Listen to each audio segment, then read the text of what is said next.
যে জিনিসটা সম্পর্কে আমি আসলে ফিগার আউট করতে যাচ্ছি, এই যে তুমি ইঞ্জিনিয়ারিং পড়তে আসছো, ইঞ্জিনিয়ারিং পড়তে আসলে তোমার মধ্যে যে মেইন প্রবলেমটা হয়, যে যে কমন ডিলেমাগুলো আমরা ফেস করি, যে তুমি স্কুল লেভেল পার করে আসছো, তারপরে তোমার কলেজ লেভেল গেছে, এরপরে ভার্সিটি, এটা নতুন একটা ভাস্ট ফিল্ড। এখানে এসে আমরা প্রথমে আসলে হারিয়ে ফেলি নিজেকে। মানে এইখানের যে কি বলবো, এইখানে যে ধারা বা এখানে যে ট্রেডিশন বা এখানে যে ট্রেন্ড, এটার সাথে নিজেকে ফার্স্ট আমরা খাপ খাওয়াতে পারি না।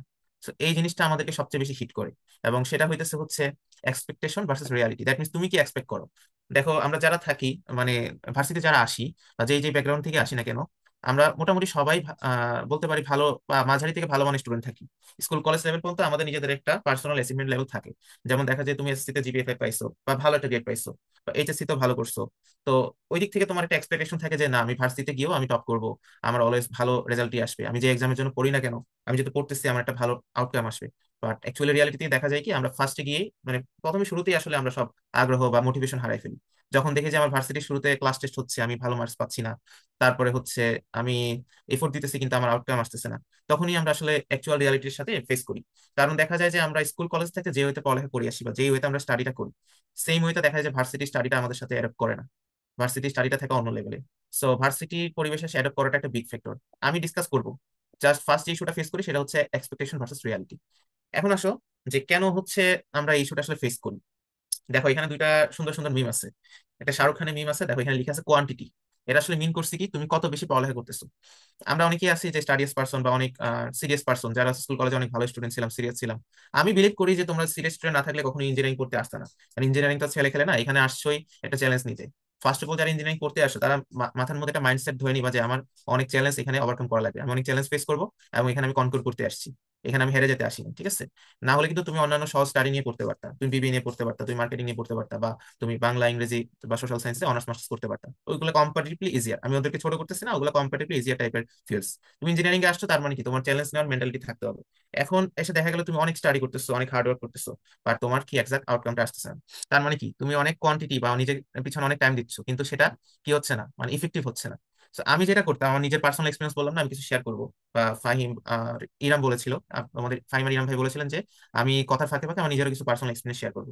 So, এই ফিল্ডে যদি এক্সপিরিয়েন্স আমি শেয়ার করি, আমি নিজে যখন ফার্স্ট টাইম ভার্সিটিতে আসি, তখন আমারও কিন্তু শুরুটা এতটা স্মুথ হয় নাই। হ্যাঁ, আমি লাস্টে গিয়ে আমি মোটামুটি টপ রেজাল্ট করছি, দ্যাটস গুড, মানে এটা আমি স্বীকার করি যে অনেকখানি আমার স্মুথ হয়ে গেছে লাস্টের দিকে। বা আমার রেজাল্ট আমার এক্সপেকটেশন অনুযায়ী মোটামুটি আসতেছিল, কিন্তু শুরুর দিকে আমি নিজেও না ভালো করতে পারিনি। আমার ভার্সিটিতে এসে ফার্স্ট বলতে পারি তিনটা চারটা সিটিতে দেখা গেছে আমি যত এক্সপেক্ট করছি তার ঠিক অর্ধেক মার্ক পাইছি। মানে ধরো 20 নম্বরের সিটি আমি এক্সপেক্ট করছি আমি 18 কি 19 পাবো, দেখা গেছে আমি 10-এর মতো পাইছি। তো আমার নিজের কাছেও না ফার্স্টে জিনিসগুলো অনেক খারাপ লাগছিল, যে আমি মোটামুটি ভালো স্টুডেন্ট, ভার্সিটিতে আসে দেখা গেছে যে আমি পারতেছি না, আমি কম্পিটিশনে টিকতে পারতেছি না। আচ্ছা, এইখানে একটা বিষয় আছে যে খুব বেশি পড়ালেখা করাচ্ছে আসলে ভার্সিটি, কিন্তু পড়ালেখাটা তুমি যদি টেকনিক্যালি করো, আমি বলবো যে খুব বেশি পড়ালেখা যে করা লাগে সেটা ঠিক না। ত্রিপলিতে আসলেও, ত্রিপলি যদিও অনেকে বলে, দেখবো যে অনেকের মুখ থেকে শুনবো যে ত্রিপলি অনেক হার্ড, ত্রিপলি কোর্স গুলো অনেক কমপ্লেক্স, কারিকুলাম অনেক বেশি।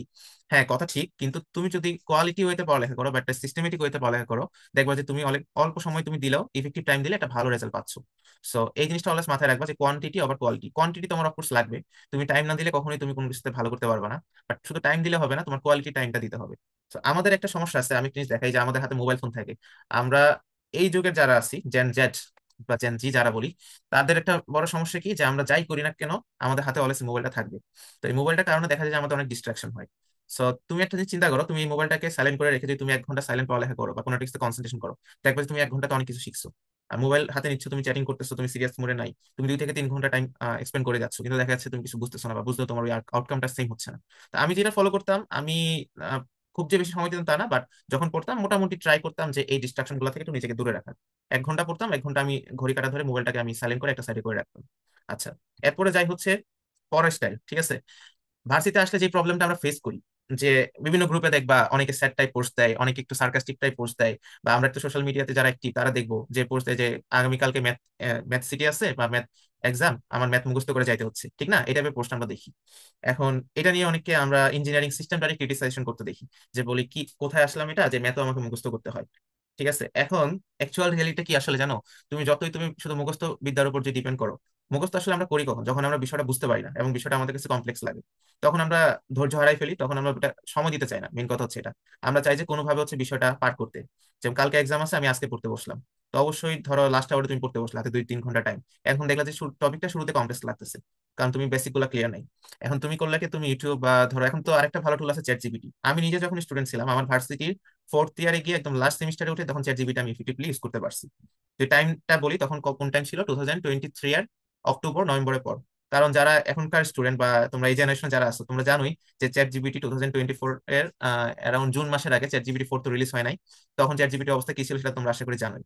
সো রিসোর্স ম্যাটেরিয়াল কিন্তু আমাদের হাতে অনেক কম ছিল, আমাদের ডিপেন্ড করতে হতো ইউটিউবের উপর, গুগলের উপর। এখন তো চ্যাট জিপিটি কে সুন্দর করে যদি তুমি পিকটা তুলে দাও স্লাইড থেকে বা বই থেকে, যদি বলে এক্সপ্লেন দিস ইজিলি, সে অনেক সুন্দর করে এটা এক্সপ্লেন করে দেয়। তো তোমাদের হাতে এখন রিসোর্স আছে, প্রপার রিসোর্সটা তোমরা কাজে লাগাতে হবে। আরেকটা জিনিস মনে রাখবা, এই যে তোমার মেমোরাইজ করবা নাকি কনসেপ্টটা ক্লিয়ার করবা, আমি বলবো দুইটারই দরকার আছে। তো আমার পরীক্ষা সিস্টেমটা যেমন মানে আমাদের বিশ্ববিদ্যালয়ে যে অনেকটাই মানে কি মেমোরাইজেশনের উপর ডিপেন্ড করতে হয়, মানে সূত্রের প্রতিপাদন আসে দেখবা, তারপরে অনেক কিছু আমাদেরকে কি করতে হয়, ডিরাইভেশন টাইপ করতে হয়।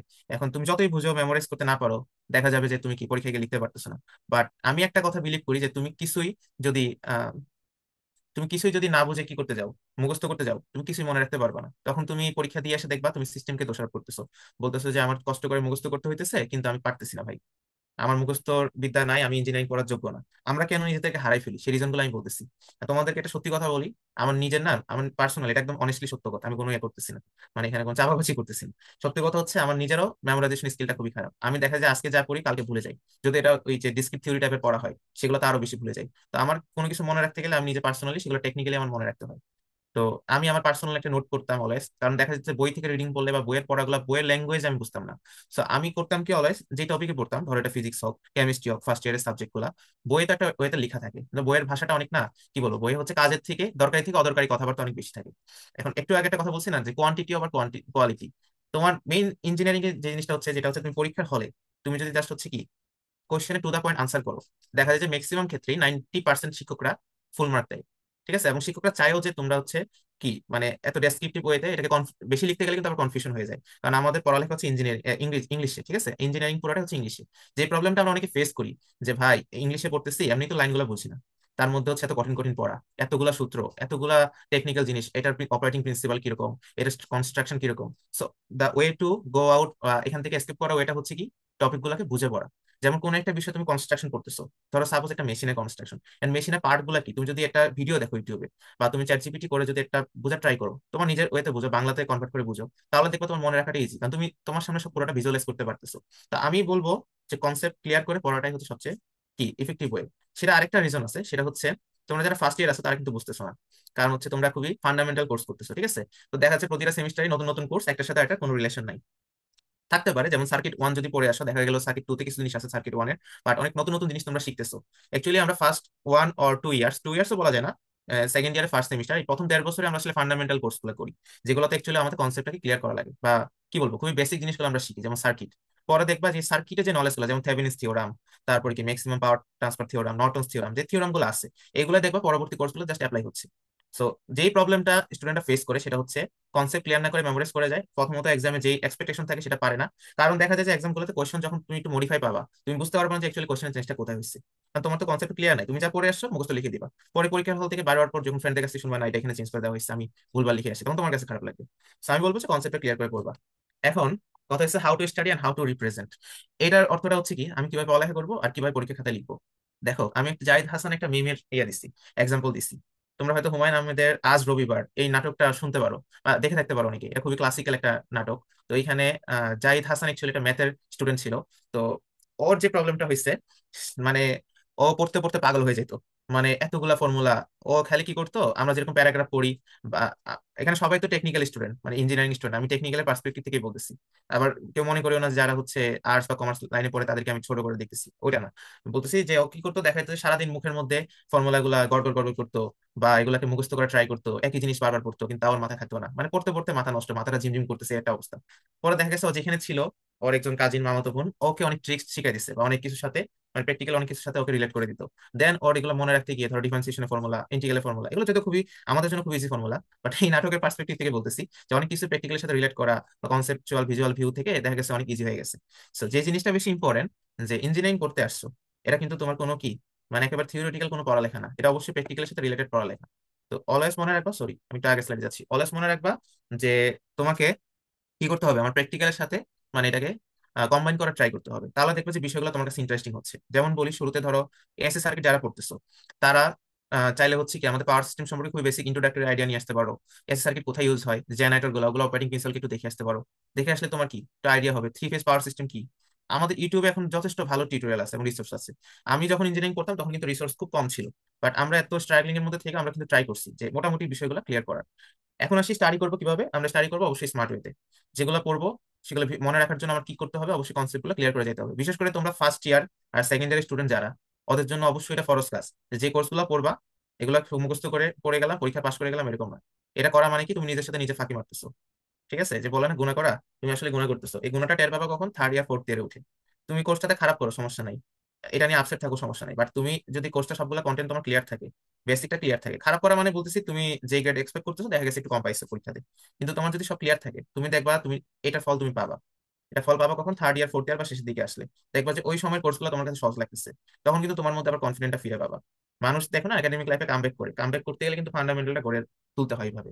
যেমন তোমাকে তোমাকে তোমরা যারা ইঞ্জিনিয়ারিং এ আসো, তোমাদেরকে ম্যাথ করতে দিলে তোমরা অনেক তাড়াতাড়ি করে ফেলতে পারো না কেন? তোমাদের ম্যাথের বেসিকটা ভালো এই কারণে। এখন একটা যদি আর্টস স্টুডেন্টকে ম্যাথ করতে দেই, ও কিন্তু ম্যাথটা ঠিক মতো করতে পারবে না। সহজ ম্যাথে দিলাম, 9 10 এর বইয়ের একটা পাটিগণিতে ম্যাথ দিলাম, ওটা করতে গিয়ে অনেক চট পাকে ফেলবে। সো বেসিকটা ডেভেলপ করার সময়টা হচ্ছে এটা, ফার্স্ট ইয়ার সেকেন্ড ইয়ার যা পড়বা মোটামুটি সব প্র্যাকটিক্যালের সাথে রিলেট করে ক্লিয়ার করে পড়বা। এখন হচ্ছে how to represent. How to represent মানেটা কি? হাউ টু রিপ্রেজেন্ট হচ্ছে এই যে আমরা ডে টু ডে যে কাজগুলো করি, যেমন হচ্ছে আমরা ইঞ্জিনিয়ারিং ল্যাব রিপোর্ট লেখা থাকে আমাদের, প্রত্যেকেই তো ল্যাব রিপোর্ট লেখা লাগে, এটা কমন না? তো ল্যাব রিপোর্টে আমরা অ্যাকচুয়ালি করি কি, আমরা আমাদের ফ্রেন্ডের থেকে নিয়ে অনেক সময় কপি পেস্ট করি বা ফাঁকি মারা ট্রাই করি, বুঝতে যাই না যে অ্যাকচুয়ালি ল্যাবটা আসলে কি বোঝাচ্ছে। বাট তুমি যদি একবার ল্যাব শিটে গো থ্রু করো বা ল্যাব শিটের টপিকটাই যদি একটু সার্চ করো গুগল বা ইউটিউবে, তুমি কিন্তু টুকটাক জানতে পারবা। অথবা আমরা যে ল্যাব গুলা করি, ল্যাবে যদি তুমি সামান্য একটু ফোকাস থাকো, তাহলে বুঝতে পারবে যে ল্যাবে কি করতেছি। সো এটা একটা ওয়ে যে তুমি কেমন নিজেকে রিপ্রেজেন্ট করবা, এই যে বললাম প্র্যাকটিক্যালের সাথে রিলেট করা। যে ল্যাব গুলা হয়, ল্যাবের সেশনাল গুলা এবং রিপোর্ট গুলা, ওগুলাতে তুমি মোটামুটি যদি সিরিয়াস থাকা ট্রাই করো, দেখবা যে প্রতিটা কোর্সের সাথে কিন্তু ল্যাব থাকে। ল্যাব যদি ক্লিয়ার করো দেখবা কোর্সের অনেক কারিকুলাম কিন্তু ক্লিয়ার হয়ে যায়, যেটা আমার ক্ষেত্রে হয়েছে। আমার নিজের পার্সোনাল এক্সপিরিয়েন্স থেকে আমি যদি বলি, আমি আমার চুয়েট লাইফে আমার ট্রিবলিতে আমি কোনো ল্যাবে অ্যাপ্লাসে কম পাইনি। ঠিক আছে, ট্রিপলিতে কোনো ল্যাবে অ্যাপ্লাসে কম পাই নাই। ট্রিপলি যতগুলো কোর্সে ল্যাব ছিল সেশনাল এ টু জেড সবগুলোতে অ্যাপ্লাস পাইছি। এবং এটা আমার টিচাররা কেন দিতে বাধ্য হয়েছে, কারণ আমার সবগুলো ল্যাবে কি হয়েছে না হয়েছে আমি নিজে ল্যাবগুলো করতাম, নিজে কানেকশন দিতাম এবং নিজে বুঝে করা ট্রাই করতাম। এটা একটা জিনিস। আরেকটা বলতেছি যে তুমি পরীক্ষাতে কিভাবে আনসার লিখবে। আমরা অনেক কিছু করি, কিন্তু পরীক্ষাতে দেখা যায় কি একটা টাইম লিমিট থাকে। ধরো একটা জিনিস কনস্ট্রাকশন তুমি পুরোটাই মুখস্থ করে রাখছো, কিন্তু পরীক্ষাতে দেখা যাবে কি ওইটার মার্ক দিয়ে রাখছে কম। সো তোমার ওয়েটা কি? তোমার ওয়েটা হচ্ছে ইঞ্জিনিয়ারিং পড়ার মেইন ওয়েটা হচ্ছে তুমি কেমনে শিখতেছো আর কেমনে রিপ্রেজেন্ট করতেছো। তোমরা ইঞ্জিনিয়াররা কিন্তু একটা প্রোডাক্ট। যখন চুয়েট থেকে বেরোবা, অন্য কোথাও ইন্টারভিউ দিতে যাবা, জব ইন্টারভিউ দিতে যাবা, তখন তোমাদেরকে দেখবে যে তোমরা নিজেদেরকে কিভাবে রিপ্রেজেন্ট করতে পারো। তুমি কতটুকু জানো এটাকে ওইভালুয়েট করবে না। সত্যি কথা হচ্ছে তোমরা নিজেদেরকে কিভাবে রিপ্রেজেন্ট করতে পারো। তো পরীক্ষার খাতায় কিন্তু একদম এসে কম্পোজিশন বিশাল ইতিহাস লেখা কিন্তু কোনো সুযোগ নাই, সময়ও নাই, এবং অনেকগুলো কোয়েশ্চেন আমাদের আনসার করা লাগে টাইমের মধ্যে, যেটা আমরা ইন্টার বা কি বলবো এর আগে স্কুল লাইফে করে আসিনি। আসলে ওগুলো নন টেকনিক্যাল ছিল, এখানে টেকনিক্যাল কোয়েশ্চেন আনসার করতে হয়। তো টেকনিক্যাল কোয়েশ্চেন আনসার করতে গেলে টেকনিক্যাল স্ট্র্যাটেজি ফলো করতে হবে। আমাকে শর্টে লিখতে হবে বা টেকনিক্যাল ওয়েতে লিখতে হবে। আচ্ছা, এরপরে আসি। এটা অলরেডি আমি বলছি যে এই যে আমরা কপি পেস্ট করি নাকি আমরা অন্যদের থেকে আইডিয়াটা নিয়ে নিজেদের মতো করে জেনারেট করি, কোনটা বেটার? আচ্ছা, এটা কিসের জন্য বলছি? এটা বলছি যখন আমরা ভার্সিটি লাইফে যখন আমরা ল্যাব রিপোর্ট গুলো লিখি বা কোনো একটা অ্যাসাইনমেন্ট লিখি, আমাদের ম্যাক্সিমামেরই কি থাকে, ম্যাক্সিমামের একটা বাজে অভ্যাস থাকে যে আমাদের বেঁচে যারা সিরিয়াস স্টুডেন্ট যারা, তাদের থেকে আমরা ল্যাব রিপোর্ট গুলো নিই। নিয়ে কি করি, যে আগের দিন বা ক্লাসে বসে বসে আমরা ম্যাক্সিমাম কি করি, যে ওদের থেকে কি লিখছে না লিখছে আমার কোনো খবর নেই, আমি জাস্ট কপি পেস্ট করতেছি। ঠিক আছে, তো অনেক সময় দেখা যায় আমরা পানিশমেন্টের মুখেও পড়ি। বাট এই কাজটা না করে, তোমার ধরো ল্যাবটা অনেক সময় হইতে পারে কি যে আমাদের প্রত্যেকদিন তো আমরা ফোকাস রাখতে পারি না, হয়তো ল্যাবটা আমি বুঝিনি, কিন্তু পরের দিন আসে দেখলাম যে এই ল্যাবটা আমি কি করার ট্রাই করতেছি। মানে হচ্ছে যখন রিপোর্টটা লিখলাম, রিপোর্ট পরে হচ্ছে ল্যাবটা বোঝার ট্রাই করতেছি, কারণ এটা রিপোর্টের মধ্যে তুমি কি পাইছো, ডাটা ডিসকাশন থাকে, তোমার ল্যাবের কি কি লিমিটেশনস আছে, কি কি জিনিস তুমি ইমপ্রুভ করতে পারতো, সবকিছু থাকে। তুমি ধরো তোমার একটা বন্ধু থেকে ল্যাব রিপোর্ট নিলা, ওরটা পুরোপুরি ফলো না করে, মানে ওরটা আমি বলতেছি যে ফলো করবা না, ওরটা তুমি এটা রিড আউট করলা, রিড আউট করে তোমার মতো করে যদি তুমি লিখতে যাও, এটাকে বলে প্যারাফ্রেজিং। ঠিক আছে, প্যারাফ্রেজ করা মানে হচ্ছে আরেকজনের আইডিয়াটাই তুমি তোমার ভাষায় রিপ্রেজেন্ট করতেছো। এটা যখন করতে যাবা দেখবে যে কি তুমি নিজেই বুঝতেছো বিষয়গুলো। So, আমি নিজে কিন্তু সব ল্যাব রিপোর্ট লিখতাম না, আমার লেখার সময় হইতো না, এটা আসলে ইম্পসিবল। তুমি সবগুলো ল্যাব রিপোর্ট নিজে থেকে লিখবে, এত টাইম কই তোমার? ঠিক না? তো দেখা যায় কি যে আমরা আরেকজনের রিপোর্ট ব্লাইন্ডলি কপি পেস্ট করি। So, আমি বলবো যে এই যে মিস্টার বিন যেরকম এক্সামে কপি পেস্ট করে, তোমরা ওইরকম কপি পেস্ট করবে না, ওর মতো একটু ট্রিকি হওয়ার ট্রাই করবা। সো আমি একটা বই পড়ছিলাম ফার্স্ট ইয়ার থাকতে, সেকেন্ড ইয়ার থাকতে পড়ছিলাম, বইটার নাম ছিল how to steal like an artist. মানে তুমি কিভাবে একজন আর্টিস্টের মতো চুরি করতে পারবা। মানে ওই বইয়ের মধ্যে যে মেইন ফোকাসটা ছিল সেটা হচ্ছে আমরা আসলে যে ইনোভেটর বলি, আমরা আসলে কি করি, আমরা কিন্তু নিজেরা একদম জিরো থেকে কোনো আইডিয়া ডেভেলপ করি না। আমরা হচ্ছে অন্যদের আইডিয়াটা নিয়ে নিয়ে হচ্ছে আমাদের নিজের ক্রিয়েটিভিটি ওইখানে অ্যাপ্লাই করি। তার মানে ওই বইটার মেইন ফোকাসে ছিল যাদেরকে আমরা ইনোভেটর হিসেবে চিনি বা যাদেরকে আমরা ইউনিক পার্সন হিসেবে চিনি, তারা কি করে, তারা আসলে অন্যদের আইডিয়াটা নেয়, অন্যদের আইডিয়াটাকে তারা কি করে তাদের মতো করে মডিফাই করে চেঞ্জ করে সেটা হচ্ছে নিজেদের নিউ একটা আইডিয়া বলে তারা থেকে পাবলিশ করে। তার মানে অল দ্য ইনোভেটরস অ্যাকচুয়ালি কি, technically copying or stealing the ideas of the others. এইভাবেই আসলে জগতে রিসার্চ গুলো চলে আসতেছে। তোমরা যখন রিসার্চে যাবা, দেখবা যে তোমরা কি 90% কাজ হচ্ছে আগে প্রিভিয়াস যারা করছে তাদেরটা ফলো করতেছো, বা 50% কিছু না কিছু একটা অংশ থাকবেই, আর বাকিটা হচ্ছে তোমাদের ইনোভেশন। সো ইনোভেশন করতে গেলে অবশ্যই অন্যদেরকে ফলো করতে হবে, অন্যদের সাথে কথা বলতে হবে। তুমি দেখো, তুমি একটা বিষয়ে তোমার আইডিয়া ক্লিয়ার না, তুমি যখন আরেকজনের সাথে এটা নিয়ে কথা বলতে যাবে দেখবে যে কোনো না কোনো ভাবে তোমার আইডিয়াটা ক্লিয়ার হয়ে গেল। ইভেন তোমার অনেক নলেজ ওকে দিচ্ছ, ওর থেকে তুমি নলেজ পাচ্ছ। নলেজ শেয়ার করলে কিন্তু কি নলেজ পারে, আমরা জানি না। তো এই জিনিসটা আমি বলতে চাচ্ছি, ব্লাইন্ডলি কপি পেস্ট করবা না, চেষ্টা করবা হচ্ছে কি ল্যাব রিপোর্ট যাই করো বা অ্যাসাইনমেন্ট, নিজে পড়ে অন্তত কি বুঝে লিখতেছো সেটা অন্তত বুঝে ট্রাই করবা। এখন এই স্ট্র্যাটেজিটা হচ্ছে একদম last moment, last hour, that means আমরা এক্সামের আগে গিয়ে কি ফেস করি। আমি কি ফেস করতাম, আমার যখন ফার্স্ট সেমিস্টার গেছে, আমি নিজে আসলে আমি ইন্টার লাইফ থেকে অনেক বেশি কুল থাকা ট্রাই করতাম এক্সামের আগে। মানে এক্সামের পড়াগুলো মোটামুটি একদিন আগে শেষ করে ফেলতাম। তো এক্সামের আগের দিন জাস্ট রিভাইজ দিতাম, এবং এক্সামে কি হবে না হবে এটা নিয়ে আমি চিন্তা করতাম না। মানে আমি আমার সাইড থেকে আমি কনফিডেন্ট থাকা ট্রাই করতাম। দ্যাট মিনস হচ্ছে খাবি ল্যাঙ্গুয়েজ যেটা দেখতে পারতেছো, ডান্সারের যে ইয়েটা আছে কুল এন্ড কনফিডেন্ট, সেই টাইপের একটু থাকা ট্রাই করতাম। সেটা পার্সন টু পার্সন ভেরি করে, সবার তো আর মেন্টালিটি সেম থাকে না।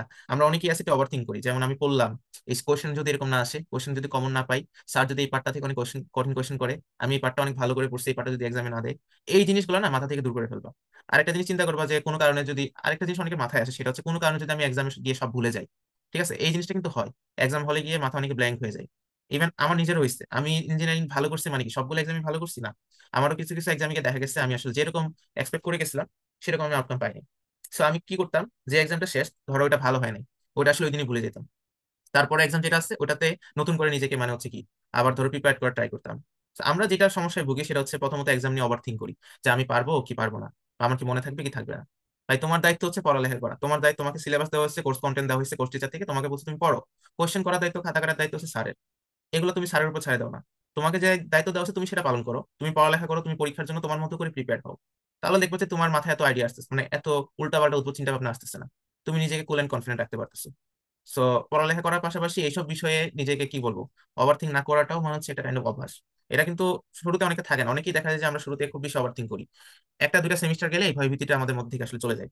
সো এই সেমিস্টারের মানে এই যে আমরা সেমিনার করতেছি, এই ওয়েবিনারের মেইন উদ্দেশ্য হচ্ছে যাতে তোমরা ওই যে স্টেজটা, যে আমার ওভার থিঙ্ক পিরিয়ড টেনশন, বা আমি কনফিডেন্স অভাবে ভুগতেছি, আমি নিজেকে অনেক ডিপ্রেস বা লো ফিল করতেছি, সেই জিনিসটা যাতে শুরু থেকে না ফিল করো, সেটা তোমাদের যাতে কাটায় উঠা যায়, সেটা একটা ওয়ে বললাম আর কি। আরেকটা বিষয় তোমাদের বলি, যেমন একটা জিনিস দেখো, এটা কাইন্ড অফ লাস্ট টপিক, আমি একটু প্রিভিয়াস একটা টপিকে যাই, এই যে how to study and how to represent. আচ্ছা, এখন আমি বলি, এখানে বলতে চাচ্ছি আমি নিজে আসলে কিভাবে পড়তাম বিভিন্ন কোর্স, আর আমি পরীক্ষার আগে কিভাবে প্রিপারেশন নিতাম। ঠিক আছে, আরেকটা টপিক আমি বলছি যে কনসেপ্ট ক্লিয়ার আর মেমোরাইজ অনলি। সো এই দুটো টপিকেরই একটা সাম আপ করি আমি। যেমন আমি যখন ভার্সিটি স্টুডেন্ট ছিলাম তোমাদের মতো, ফার্স্ট ইয়ার স্টুডেন্টই বলো বা সেকেন্ড ইয়ার স্টুডেন্ট, তখন আমি করতাম কি, যে আমার ভার্সিটিতে যা পড়ানো হতো তা কিন্তু আমার সাথে সাথে পড়ার সুযোগ থাকতো না, কারণ ল্যাব থাকে, অনেক কিছু থাকে। সো দেখা যায় যে কি ডেইলি স্যার যা পড়ায় তা আসলে না ডেইলি ক্লিয়ার করা পসিবল, ইম্পসিবল থাকতো টোটালি। আমরা অ্যাকচুয়ালি পড়ালেখা করতাম কখন, যখন ক্লাস টেস্ট দিত বা সিটি দিত, সিটির আগে, ঠিক না? তো এইটা হচ্ছে আমাদের একটা কি কমন অভ্যাস, ঠিক আছে, সেটা আমারও ছিল। কিন্তু এই যে বলতেছি পড়া যে গুছায় রাখা, ধরো ক্লাসে যে জিনিসটা স্যার পড়াচ্ছে ওটা আমি ডিটেলসে পড়তে পারতেছি না, কিন্তু আমি করতাম কি উইকেন্ডে মোটামুটি একটু খাতাগুলো উল্টাই, খুব বেশি টাইম না, ধরো 2 থেকে 3 ঘন্টা টাইম নিলে দেখাচ্ছে উইকে যতগুলো ক্লাস হয়েছে সেগুলো একটু দেখে রাখতেছি। অথবা আরেকটা কাজ আমি করতাম, সেটা হচ্ছে আমাদের সময় তো রিসোর্সের অনেক অভাব ছিল, আমরা পরীক্ষার আগে পড়তে বসলে চ্যাট জিপিটি হেল্প পাইতাম না, কিন্তু তোমার হাতে, তোমার এট দ্য ডোরে একজন টিউটর আছে চ্যাট জিপিটি, যে তোমাকে সার্বক্ষণিক তোমাকে হেল্প দিতেছে। তো আমি করতাম কি, আমি প্রতিটা উইকেন্ডে প্রায়, যে দিনগুলো বন্ধ থাকতো বাসায় থেকে, যদি পরের উইকে কোনো সিটি না থাকতো, সিটি থাকলে অবশ্যই সিটির পড়াটা ক্লিয়ার করে রাখতাম। আর সিটি না থাকলে করতাম কি, যে টপিকগুলো পড়াইছে ইউটিউব বা বিভিন্ন জায়গা থেকে ওগুলো টিউটোরিয়াল বা ভিডিও দেখা ট্রাই করতাম। আমি ডিটেলসে কিন্তু নোট করতাম না, ইউজুয়ালি ফার্স্টে আগে ভিডিও দেখতাম। ভিডিও দেখলে যে জিনিসটা ক্লিয়ার হয় সেটা হচ্ছে, স্যার অনেক সময় পড়ায়, ক্লাসে পড়ে আমরা বুঝি না, বা বই খুললেও আমাদের কি সবকিছু হিজিবিজি লাগে, বা নিজেকে অনেক এমন হয় যে কোথায় আসলাম। বাট ভিডিও দেখলে বা টিউটোরিয়াল দেখলে আসলে বিষয়টা ক্লিয়ার হয় যে এই জিনিসটা আমি কেন করতেছি, বা এটার সাথে রিলেটেড টপিকগুলো কি। তুমি ইউটিউবে কয়টা ভিডিও দেখে আসো, তুমি গুগল চ্যাট জিপিটি করে আসো, করে তুমি পড়তে বসো, তারপর দেখবে তোমার জিনিসগুলো 1000 টাইমস ইজি লাগতেছে, তুমি অনেক কিছু বুঝে যাচ্ছ, কারণ কি তোমার বেসিকটা আছে। So, এই জিনিসটা আমি করতাম যে অলওয়েজ একটা টাচে রাখা ট্রাই করতাম।